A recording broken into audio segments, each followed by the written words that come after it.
You've probably stumbled upon magic cards that have white borders. Whether it was a staple from an old core set you got for your commander deck, some cards in an old collection you bought as a whole, or perhaps from the infamous "wow, I get a card that's worth over $100" situations, where while the black border version of, for example, Rubinia Soulsinger is worth $122.50, the white border version you found is worth a mere 54 cents. So what does the white border actually mean? The first edition of Magic the Gathering came out in 1993, and it had black borders in both of its variants, Alpha and Beta. Since the game became a huge success, another printing of the first core set came out a few months later in the same year, with some adjustments and minor changes. These changes involved replacing the black borders with white borders. You can probably imagine that a lot of people who were lucky enough to get the first printings didn't like the idea and were wondering if it was a permanent change. Was it to save up on the print? Or did they just experiment with the border color to make it look better? It's worth mentioning that Wizards would very often experiment with the border colors in the 90s. The Pro Tour collector sets were distinguished by a golden border as early as 1996, and the first Unset, released in 1998, had the well-known silver borders. There were even different variants of the black border in the early 90s sets. When you compare different printings of cards from, for example, Alliances or Ice Age, you can clearly see the distinction in color between the tar black version and the slightly lighter greenish-black version.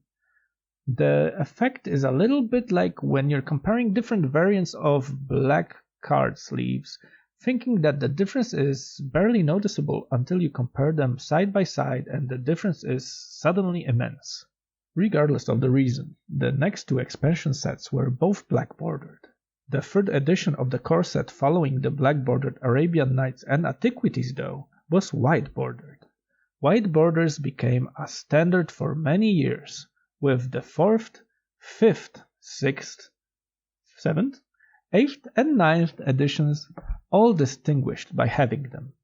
From 1995, white borders also became the mark of a reprint set. Even though new core set editions would borrow some cards from the newer sets, other sets comprising 100% of reprints were being released. The infamous Chronicles would keep the set symbol of the card but become distinguished by a white border. This is what brought a lot of confusion to people who weren't aware of the white border's meaning, which apparently is still a thing judging by the number of mislabeled Chronicles or Battle Royale cards people list as older sets. Interestingly, sets like Rinascimento and Renaissance, released in Europe after Chronicles, had black borders even though they were reprint sets, although they were not English language printings. There is even a black bordered version of a foreign language 4th edition. So, white border means reprint, right? Gotcha! Not necessarily. 1998 was when Exodus introduced the rarity distinction marked between common, uncommon, and rare on the set symbol. It was also when Wizards introduced Player Level.